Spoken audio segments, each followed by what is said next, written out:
The views and opinions that may appear on this show in no way represent the views and opinions of Marshall University, its staff, or its employees. Marshall University approves 9.5 minutes of this broadcast. Viewer discretion is somewhat advised. Up late. From Marshall University in Huntington, West Virginia, you're Up Late with Jamie LoFiego. Tonight's guest from the Marshall Artist Series, Angela Jones. And music by Traci Ann Stanley. And now, your host, Jamie LoFiego.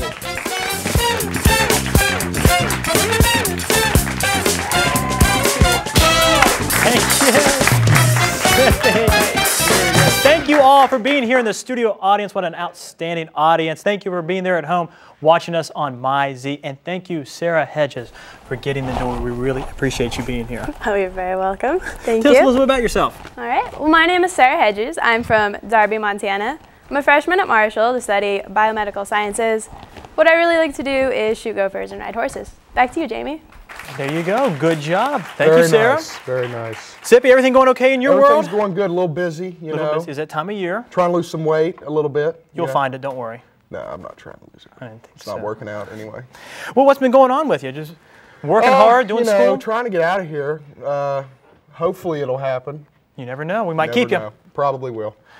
Well, let me tell you something. There's a lot of things going on in our world and in the tri-state, right? Right.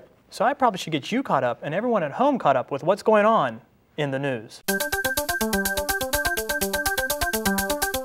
Andrew, before you get started, I just want to let everyone at home know that our doorkeeper, Sara, they don't know this. She's actually your cousin, right? That's right, yes. Let's take a shot of her there. There's just looking pretty over there in the corner there. Now, I can see a little resemblance there. Maybe possibly brother or sister? Oh, we get mistaken for twins frequently, yes. I doubt that.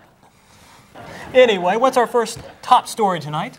Well, Jamie, the taping of the World's Strongest Man wrapped up last weekend in Charleston. The event is set to bring some really international exposure to the city of Charleston. It's going to be very exciting for the city, for the capital city of West Virginia. The event will be aired on ESPN in December. It's going to be very exciting. In fact, Charleston native Phil Pfister ended up placing fourth in the competition, so good for him. And you know, something else, this event has really inspired some other areas here in our region to hold some similar types of events, such as the Rush Hollow Strongest Man competition. Take a look. In a test of strength, stamina, and sheer willpower, today these two men will battle it out to see who is Rush Hollow's Strongest Man 2008. These tough men will duke it out in 9 gut-wrenching series of tasks that would be deemed impossible for the average human. Whose pair of muscles will last longer? Will it be Dustin Hagley, who hopes to use the cash winnings to purchase a new VCR? Or will it be the man known only as The Face, a modern-day Beowulf who lives for the heat of battle? We'll find out right now. I am Rush Hollow's Strongest Man. I'm Rush Hollow's Strongest Man. Not him, me. We begin with the car lift. Now, whichever competitor can lift this vehicle and hold it up the longest will earn the victory in this event, and it'll be one step closer to claiming the title. Up first is Rush Hollow native Dustin Hagley. Let's see how he does.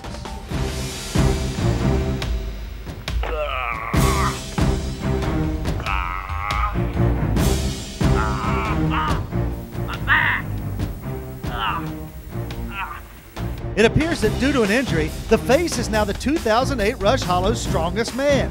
It'll be interesting to see if he can repeat as Rush Hollow's Strongest Man champion in 2009.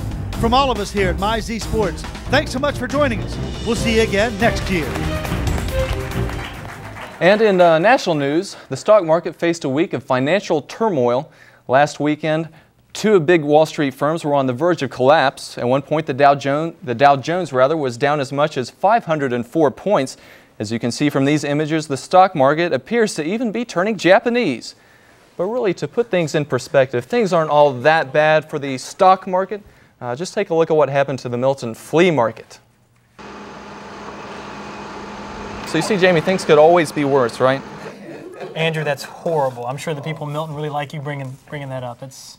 Not good, buddy. Yeah. And of course, we had a pretty big story right here in Huntington. Last Sunday night, Huntington Mayor David Fellenton's wife, Bethany, made an emergency 911 call regarding a domestic disturbance inside the mayor's home. Now, WSAZ-TV acquired a copy of this 911 tape and shared it with their viewers. It made for some great television. But if you recall, this isn't the first time we've seen an alarming 911 call come from a mayor's home. Take a listen. 911, what's your emergency? I just shot someone in self-defense. Okay, sir, calm down. What happened? That no-good master of crime, the Hamburglar, broke into my home, and I shot him to death. Please send someone over as soon as possible to get rid of the body. My wife is due back in half an hour, and if she finds out about this, I'll be in a world of hurt. She doesn't even know I own a gun. An officer has been dispatched to your location. Oh, and this is an election year. If the media find out about this, I'll be as doomed can be. It's no coincidence that we no longer see Mayor McCheese in those McDonald's advertisements. And, you know, Jamie, I'm just saying here, if Mayor Fellenton doesn't get reelected in November, maybe he can move on with his political career to McDonald land. Andrew, that's horrible. The mayor's actually been on our show. He's a good friend of ours. He supported our show, but maybe not anymore. I think it'd be a step up at this point. We'll be right back with Angela Jones. Don't go anywhere. McDonald.